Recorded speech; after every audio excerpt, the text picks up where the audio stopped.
some journey. I'm here, I'm in Tanzania. I arrived last night. Haven't got too long, I'm not talking too loud. Yesterday morning, I think I got to the airport, Schiphol in Amsterdam. I think around 7:15 in the morning, Lawrence dropped me off and met up with some of my colleagues, and lo and behold, we were just almost ready to board, and then I realised the check-in lady had allocated me a completely different seat and downgraded me. So I managed to fix it, and they reinstated my comfort or economy plus whatever it is seat. So that was a little sort of last minute stress because I didn't want to be packed in like a sardine for, I don't know, 8, 9, 10 hours. We had to take a detour because we couldn't fly straight over Sudan because there's a war there. So it took a bit longer, but it was fine. The flight was okay.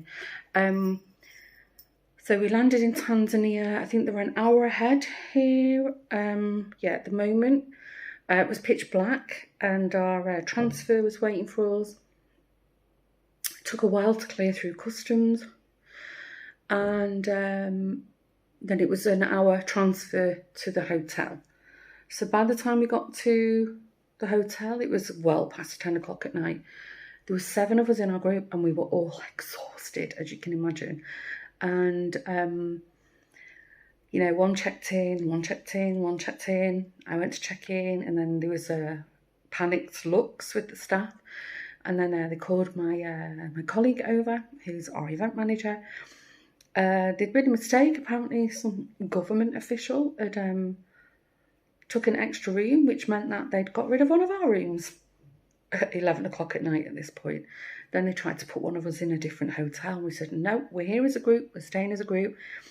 Anyway, the only solution was that they split a bed in one of the rooms, and 2 of us shared. So I ended up sharing with my colleague. I mean, luckily we get on. We had a really nice time, but still, it was a little bit like, it could have been awkward, but we didn't make it. And then, it was not the best start. Anyway, today has been, hit the restart button, much better. We had a lovely breakfast out on the terrace.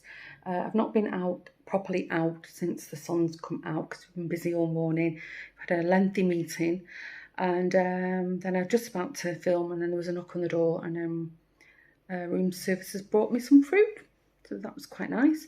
I don't know if it's like a standard thing or an apology thing. They have actually upgraded my colleague to an executive suite. And she said to me, no, I don't want it. I'm happy in the room we've got. And I said, no, take it. It's the principle of it.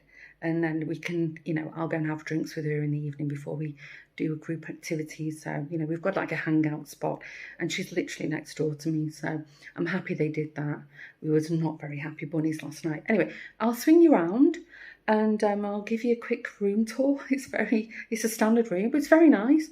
The view's nice. It's overlooking the gardens. In case I didn't say, I'm staying in Arusha, and this is the Mount Meru Hotel, because apparently somewhere, when it's not a cloudy day, we can see the Mount Meru, which is what the area is famous for. So as I said, this is just a standard room. It's very nice. And then I think this afternoon, we've got a few more things to do. And then I think this afternoon, we were hoping to go into Arusha and have a walk around. I'm not sure if I'll put my shorts on for that, though. We'll see. Anyway, there'll be footage. I'll try and film what I can. Obviously, I'm here for a work trip, so it's not always practical. But let's see how we fare, and I'll cobble something together at the end of the week. Here's the room. So in the entrance, got a little bathroom with some toiletries, and it's a walk-in shower. Not keen on the rainfall shower, but there is a shower cap, so that was handy. Loo. Didn't have a bin, so I had to ask her that. It's just a little closet. I've already hung some stuff in there. And then here is the bedroom. So last night they split this bed into 2 singles. It was perfectly comfortable. Now they've put it back. So we've got a bed. It's quite a nice bed. That's a bit quirky. Bathroom window. And I've just got a chair, table, nice coffee, desk area, TV. This is pretty standard. Blackout curtains, super important. And then here's the view. So as you can see, there's a nice pool, although I don't think we'll be going in there. One of the event that we're having midweek is going to be held over there in that building. And I think we've got a reception by the pool one evening.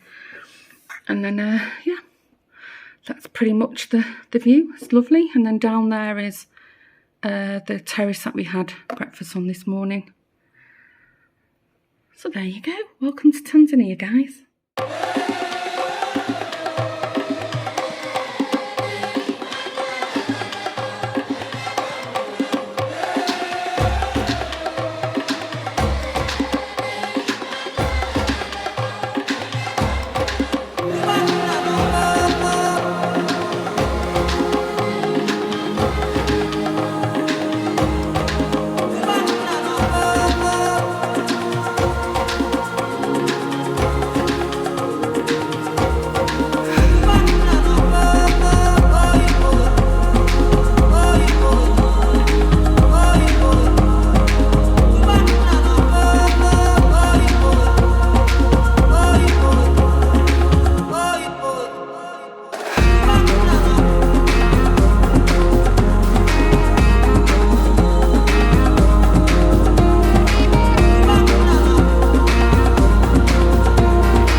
Sometimes it get dusty.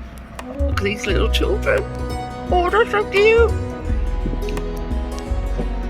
Now this is the problem. They come and start asking you for.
finally, I'm having a chit chat. It's you would have seen on the screen. What day is it? It's Wednesday. My gosh. I'm kind of in the middle of editing the footage of Tanzania, so I'm not sure if I would have put some voiceover on film, or maybe a pop in at some point. So it's all a little bit higgledy-piggledy, this vlog, because I was so busy. I didn't really have any time to vlog properly. I just took as much footage as I could, and yeah, I'm trying to currently make sense of it all. Anyway, I survived. I'm back home, as you can see, in my messy kitchen, which needs a really good clean. I've done, Lawrence did a bit of cleaning whilst I wasn't here, but you know what we're like. Needs a good thorough. But that's the weekend now, I'm worrying about that later. So, where do I begin? I think I mentioned, I did chat to you from the hotel room the morning after we arrived in Arusha, Tanzania. So explained the mix-up with the hotel rooms, which, to be honest with you, didn't bode a very good start. However, it really, really improved after then, and the hotel staff were amazing. They just couldn't do enough for us. Everybody was friendly. They were very apologetic about what had happened to us, and yeah, you know, it happened, we dealt with it, and we moved on. So, as you know, I was there for work, so I think the last time I would have left the hotel would have been on the Sunday evening, and I think you would have seen some footage we went to a beautiful hotel which was nearby our hotel called the Grand Melia, I think it was called. And the backdrop was amazing. It was so Arusha is famous for Mount Meru, which is you would have seen some footage. It's this huge mountain, and the hotel we ate in. They had 3 restaurants, and we ate in the rooftop. So this stunning backdrop, and I managed to sort of catch a bit of sunset. We were in the wrong angle for the sunset. I think I caught some of it on film, and then we saw the mount in various, you know, stages of daylight. So that was the Sunday, and then I didn't leave the hotel again until the Friday. Yeah, so the event itself, so we had 2 events running. First 2 days was like a training program we were running, and then the last 3 days was our event, and it went really well. I've been working on this event for 8 years now, so it's the first time actually going in person to one, and it was just amazing. There was all these names that I've known for all these years, and to put faces with names, and oh, it was, I wish I could share more with you, but you know, there's some parts of my life that I just want to keep private. I know you understand, but yeah, it was just, we had people from all across Africa, you know, people joining from other continents, all different levels of career, industry, and yeah, it went really well, and you could see a lot of people, they returning delegates, and they were just really happy to see each other in person again, because the last time we did an in-person event of this one was 2019, so you can imagine it's been a while. So impressions of Arusha, it's not commercial at all. I didn't include some footage. We went, I don't know if I mentioned this, probably not. One of the highlights that we wanted to do, that was on the Saturday late afternoon. We hired a driver. I think you would have seen some footage. We drove around Arusha with the driver, and he just told us a little bit about what we were seeing. Not that much to see, to be honest with you. Although we've made a trip to the Maasai market. So my understanding is that the Maasai Mara, they were predominantly from Kenya, and then but they migrated across to Tanzania, and then when they had their independence, the Maasai are still very, very prevalent in Tanzania, all over. And I always thought, it's, you know, you see them in the documentaries, but you literally see Maasai walking around everywhere, and they have these beautiful you know, fabrics that they wear, like a red check or plain red or like a black check. And indeed, they're very slender people because they walk everywhere. You know, they're in effect bush people, and they have these huge long sticks, and you see them striding, and they're just everywhere. They seem to be very private. What little interaction we did have with local people, none of it was with Maasai, or not to my knowledge. So yeah, that was interesting. So we went to the Maasai market. I didn't film it. It felt perfectly safe. No issues with that. It's just because we were so late in the day, I think there was hardly any tourists. It was the end of the day for the market, and it was indoor, which was kind of like, you know, didn't have that. I've been to, you know, craft markets and local markets in South Africa, and it was a completely different vibe. So we walked in, and we had our driver waited outside. There was security everywhere. It was very friendly, felt super safe. We didn't feel any concerns at all. However, we were bombarded with people, you know, pleading with us to go and look in their little stall. So it's like a building with like an indoor market, and it was just crammed with like stall after stall after stall. And it was really overwhelming, to the point that you just didn't want to poke your nose in somebody's stall because you just couldn't get away from them. And it's literally any angle they can to engage with you. So me and another colleague, we looked around. I bought one thing, I'll show you, and then we said, oh, I'm just going to wait outside. It was too much. And I think if they just learned to step back and let you see and browse and then engage in conversation, they would actually sell way more. But everybody we spoke to at our hotel and they'd visited the Maasai market, had exactly the same thing. It was just too much. And as a result, a lot of people just didn't buy things because they'd just had enough of it.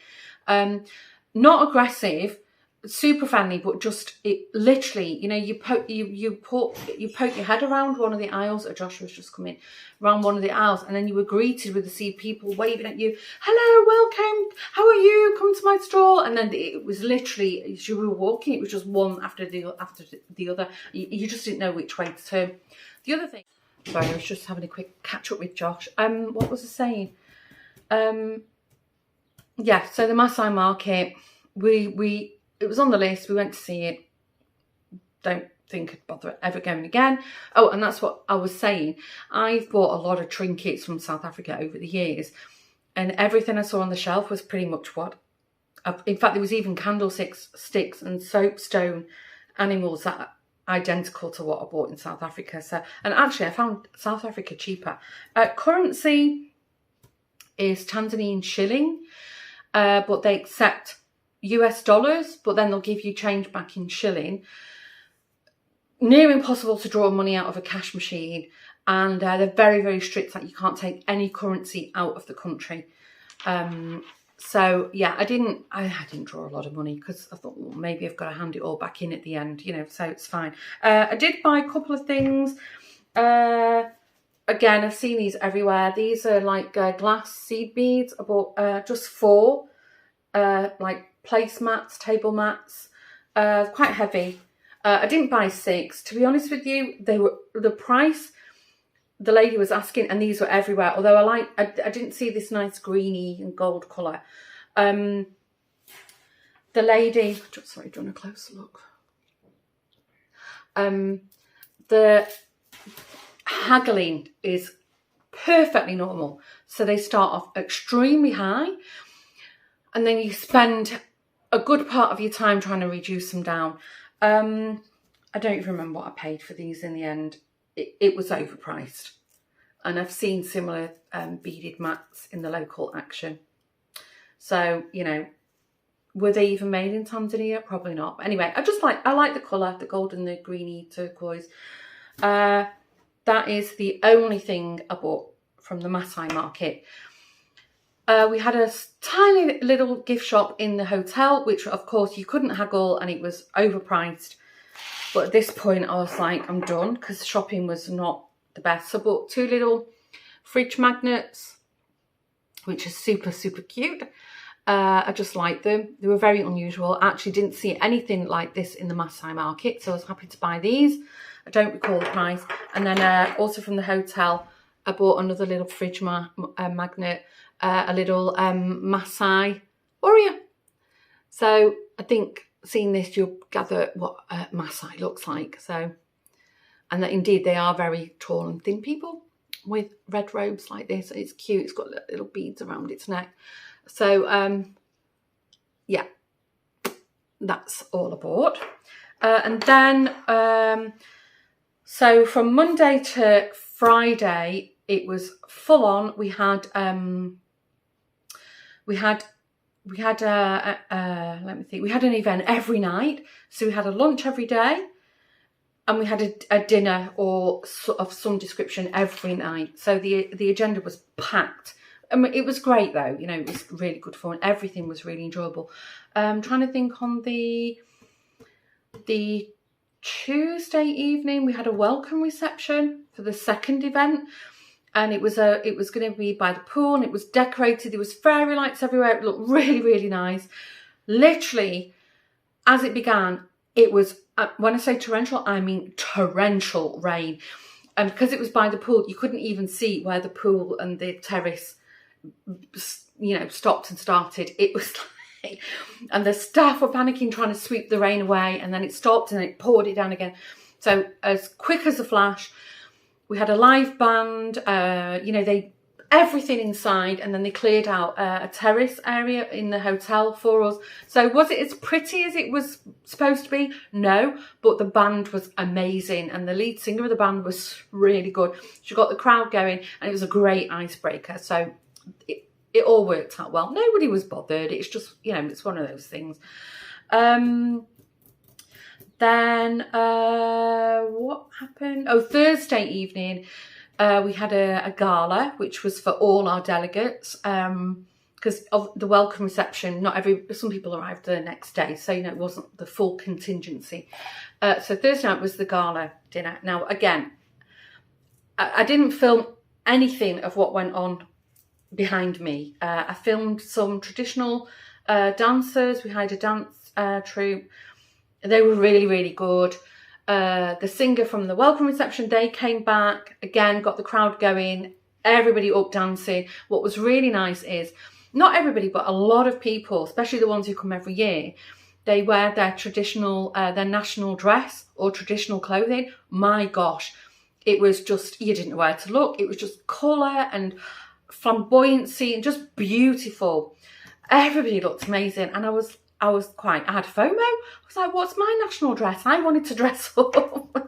But you know what? We were not going to try and outshine these people. They were there showing off their best national dress, and my gosh, they looked fabulous. Really.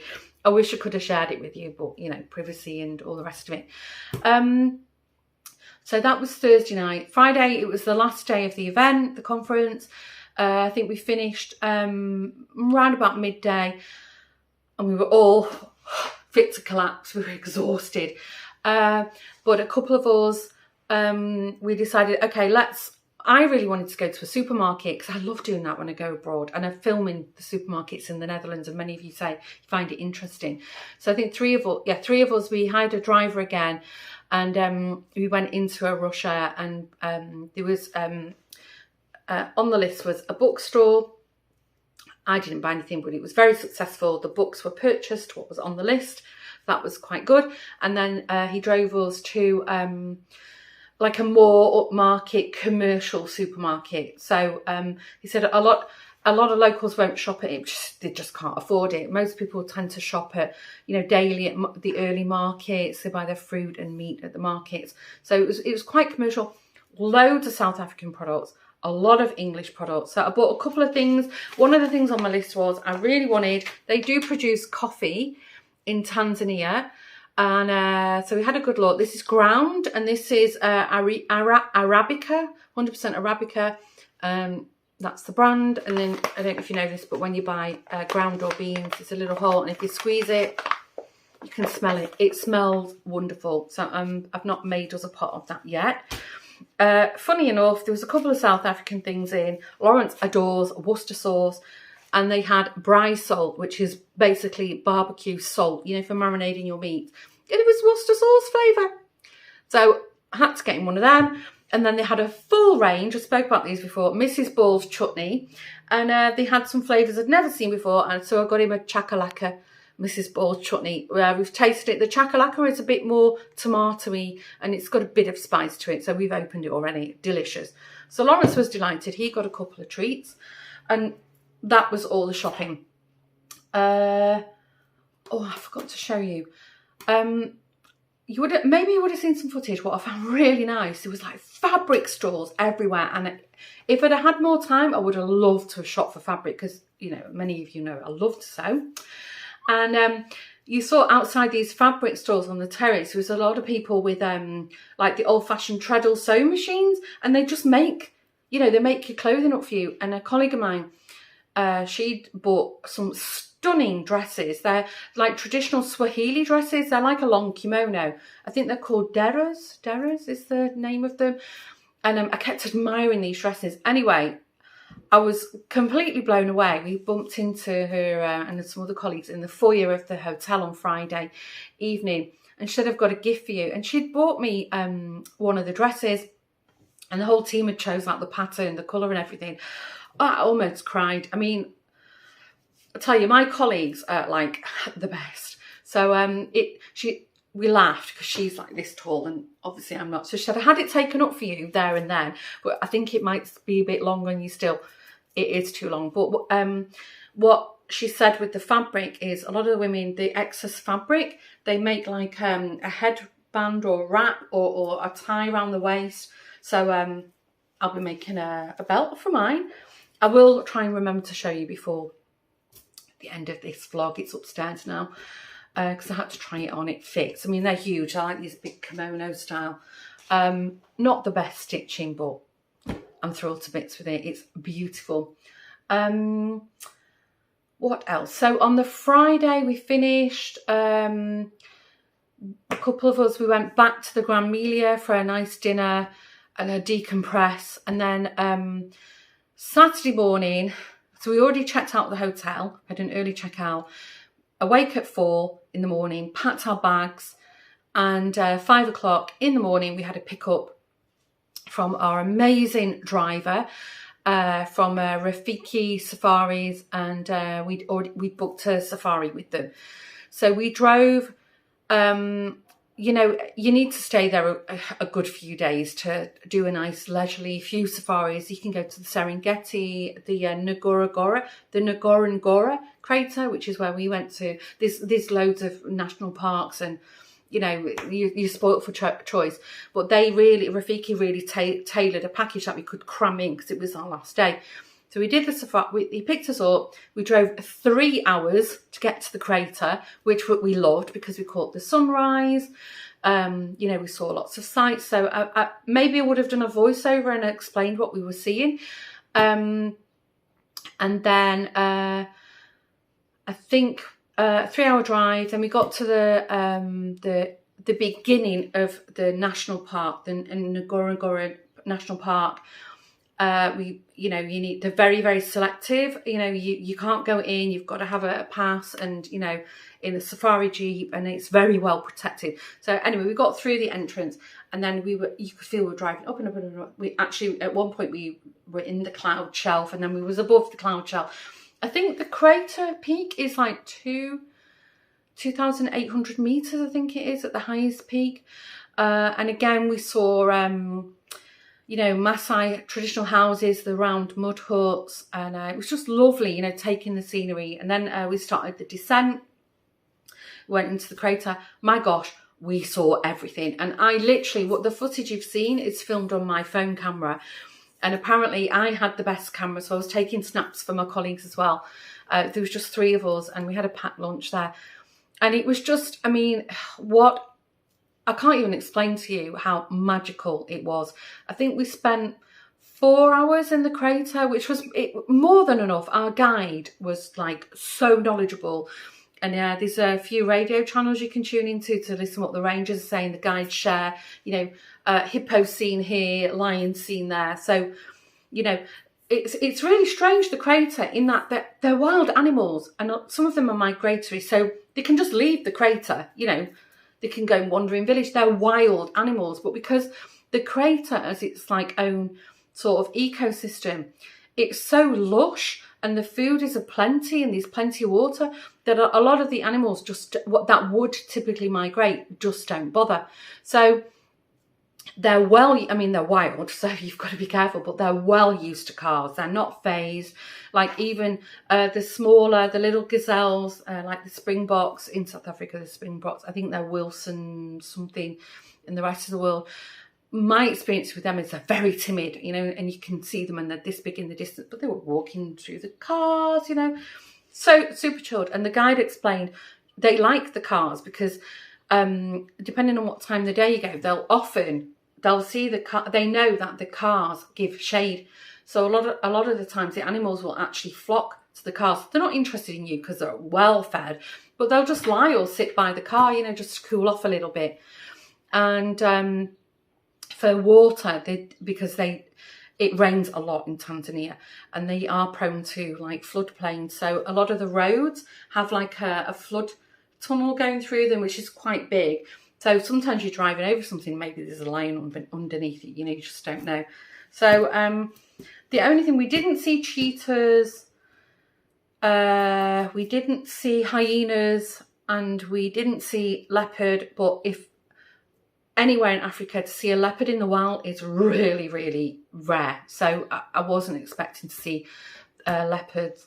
But yeah, if we had a list, we would just tick, tick, tick. Everywhere we looked, there was just stunning, beautiful, majestic wild animals around us. Seriously, if you ever get a chance to go to Tanzania, that should be on your list. And I would have liked to have gone to Serengeti, but the crater was just magical. So, then when we'd finished with the crater, then we had another 3-hour drive back to the hotel to get our luggage. And then we had another 1 hour to get to Arusha at Kilimanjaro airport. So it was like a 4-hour journey to get us back to the flight on time. Did I mention that I had a hiccup with my seat? I think I did. Luckily, a few other of my colleagues who'd flown in from all over had the same problem with me, that the confirmed seat, there was a mix-up with the agency who did the booking for us, and then the confirmed seat was no longer their seat. So I was just thinking to let it go, what happened to me, but I thought no. So I contacted our head office and explained what had happened, and then the lady there really helped me, and then I got a confirmed seat. And actually on the Friday evening when we was having dinner, my colleague said, oh, I've got the check-in email from KLM. And she'd had a look, she said, there's a window seat available. So instantly checked in, no issues, got to the airport later that night, and the airport is tiny.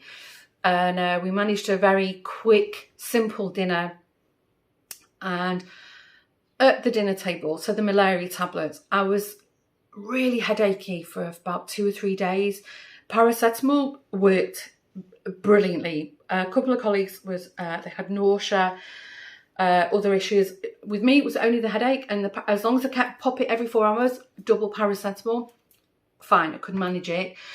So I sat at the airport literally 1 hour before we board, and I said to my colleagues, I haven't been bitten. If I've not been bitten, do you think it's worth carrying on with the malaria tablets, because you still have to take them for 1 week after you get back?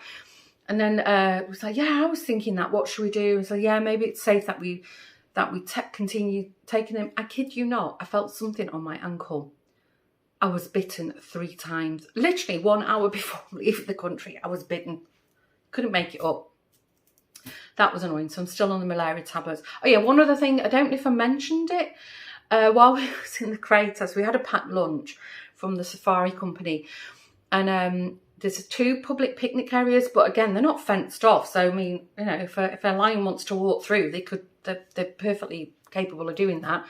And the safari guides are not armed, but apparently there's telescopes and there's all along the perimeter of the crater, these rangers everywhere. So, and they've all got radio. So, if there was anything, it's like Jeep radio would be taken care of. But so anyway, we set up the picnics, and they were just upturned logs, and I was sat there, And my colleagues had gone back to the car to get their water bottles, and the guide was still busy, you know, getting things out for the lunch. And we'd opened our box and seen what we had. I kid you not, I didn't hear a thing. All of a sudden, I heard like a crash and something hit me in the face. Not hard, but it was like, and then as I sort of got my wits about me and I looked, and there was this massive, it was some kind of kite, it's like a bird of prey, a big one. I'd swooped in from nowhere, I mean, deadly silent. And the noise was the cardboard box. How on earth it discovered that one of the packages had a piece of chicken in it, picked it up, and I only saw what it was because it didn't realise that it had foil on it, realised how heavy it was. So it sort of landed, grabbed, but couldn't take off straight away. And then I saw it and my eyes were this big. I couldn't believe what I was seeing. And then as quick as a flash, it flew off. And then there was another guide, safari guide, sat by us with just one guest. And he couldn't run it over. Luckily, they'd witnessed it. And he said, I'll catch it for you. Well, I was hoping a treat at this point. And our guide said, they're like our seagulls. You know, they watch and they will if they see an opportunity. And the fact, because I was sat alone, empty space, that's how it swooped down. I didn't hear a thing. And it was quite exciting. Got smacked in the face by a bird of prey. Luckily, no claws involved. That would have been disastrous. Oh yeah, and the other thing we saw on the ascent to the peak, there was some safaris jeeps in front of us, and they were all sort of stopping to look. And then as they moved on, there was a dead water buffalo on the side of the road, and not long dead either, you could tell. And but I said to the guide, "I'm sure it can't be. It can't have been hit. It just didn't look. You know, there wasn't enough sort of signs." Anyway, some people in the jeeps in front of us filmed it, and I said, "I'm not filming a dead animal. I'm sure you guys don't want to see it, and I didn't want to see it." But as we drove past, and I could see, I think it was a kill because let's say its tummy was out on the road. So yeah, a predator had got it, you know. What it was doing out on the road on its own, well, maybe it was sick, I don't know. So that was a little bit like, wow, you know. Anyway, so we got on the plane. I slept, I want to say in total about 4 hours, although, so how it works with the plane is when we went out, we got out at Kilimanjaro airport, but if you were going on to Dar es Salaam, which is like a big city, then you stayed on the plane. It's like a bus service. They sort of land and then take off again. So then when we were going out, we were the first to board, and then so we took off, and then we landed in Dar es Salaam. I think there might have been some footage of it all. It was late at night at this point, pitch black. And then so we had to sit around, I don't know, a good hour and a half on the tarmac, on the apron. So I think we calculated it took about 12 hours to get home in total. So it was a long time, you know, traveling. Slept, I think, about 4 hours on and off, not great. Landed, Lawrence was at the airport waiting for me, which was so nice. I really missed him and the boys. And then we parted ways with our colleagues. Got home, so that was Sunday, yeah. And then I spoke for about half an hour, just give him a little sort of quick run of what I'd been up to. I mean, I couldn't call because the internet at the hotel was terrible.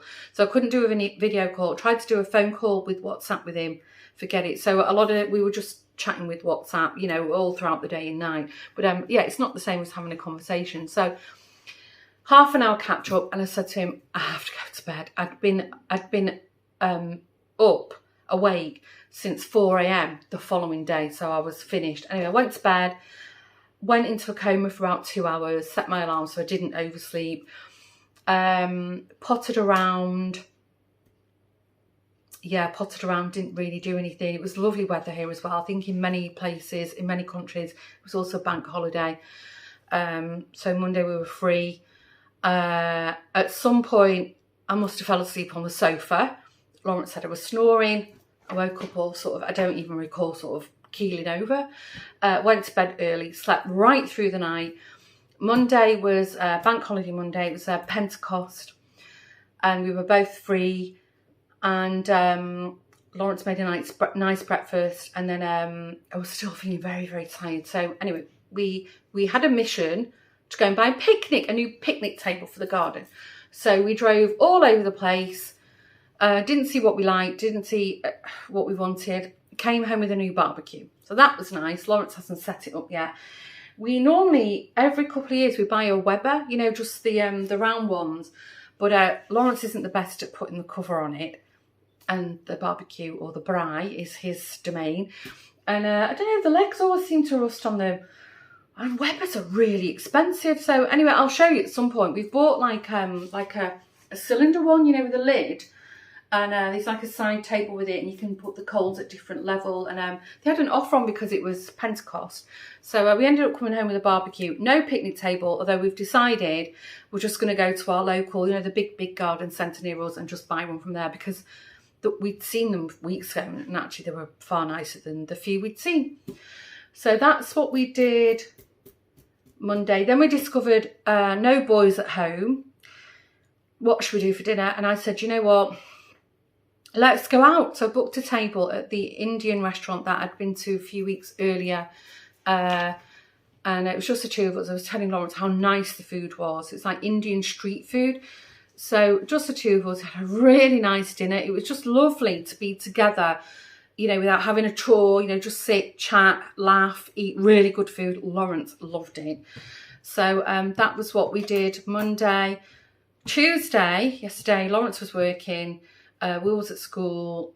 Josh was home, but he was in and out. I had booked the day off. So in the morning, had physio. I've not been really on my computer all week, and my neck, she said, oh, your neck is doing really well. But I've been on my computer all morning, and I can feel it's a bit niggly again. But okay, you know, screen time is what's obviously irritating it. So I did physio in the morning, and yeah, that was pretty much it. Got laundry on the go, dropped off some dry cleaning, another early night, and then I've got it this morning. I'm working today, but it's my short day. Looking at the time, because I've got something I need to get done. And I've been waffling for 25 minutes, if you're still with me. Yeah, working today. I was on top of my email, so you know, over a week away, week and a half away from the office, I was on top of things. So I've had a really nice morning, caught up with some colleagues, got some work on the go, and yeah, now it's lunchtime. So I'm going to make a bite to eat, and no plans for the rest of the day. And tomorrow I've decided I need to go into the office, so that's what I'm going to do. And then Friday, it's a good job we checked my calendar. At the hairdressers, the new hairdressers. So as you can see, I love my hair. I had it straight the whole time I was at the event. But, you know, I thought I'm not going anywhere. So just let it dry on its own.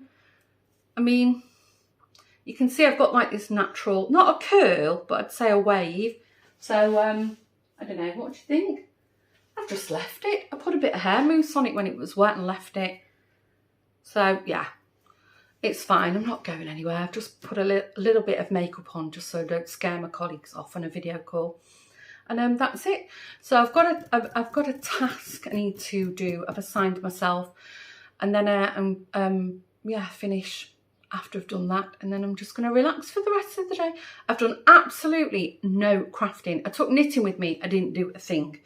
I knitted a little bit on the plane. I frogged it all because I don't know what I was thinking. I was knitting a sock, and as I was looking at it, it was ginormous. So I frogged it. So I need to film a podcast in the next couple of weeks, and I've not done any crafting. So I need to get motivated. I've lost my sort of crafty mojo at the moment. But anyway, it's fine. Right, I'm hungry now. I've got rumbly tummy, and I've not ate anything all day. I'll probably talk to you in the car tomorrow for another waffle, or am I waffled out? Am I ever waffled out? I don't know. I will see you later.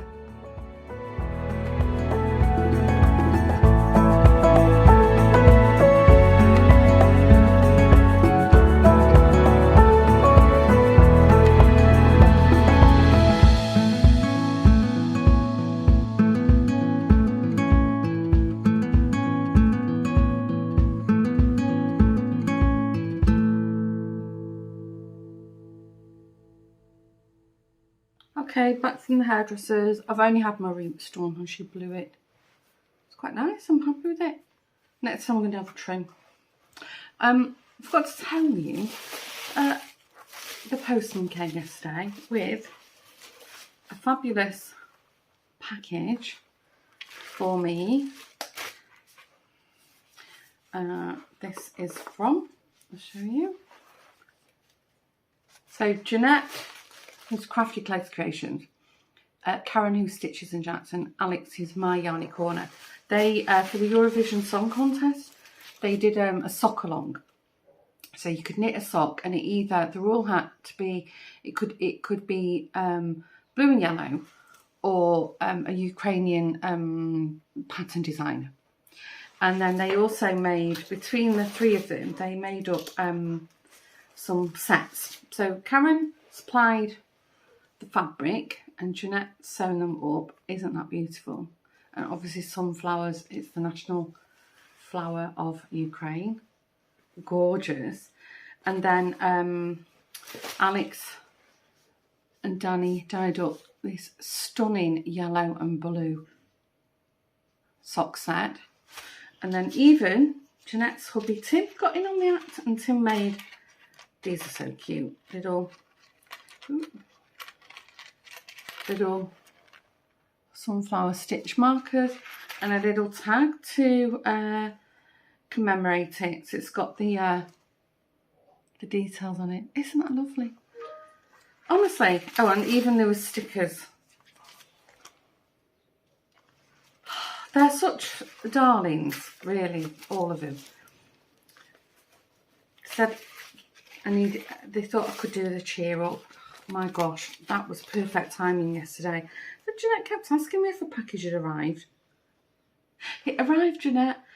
If you're watching, thank you. Seriously, I'm blown away. I mean, you know I love Jeanette's bags as it is. And I've got quite a collection. And also Alex's yarn is beautiful. If you remember, I've had one of Alex's advents. So, and these just sold out instantly. So the fact that they gifted one to me is like, naughty girls, but so touched. Yeah, one last thing. I don't know if you remember, I'm feeling, I don't know if you're picking up on camera, but I'm really struggling. I popped into the pharmacy and I asked them if they had anything for IBS, which is prickle bardam in the Netherlands, and she gave me this.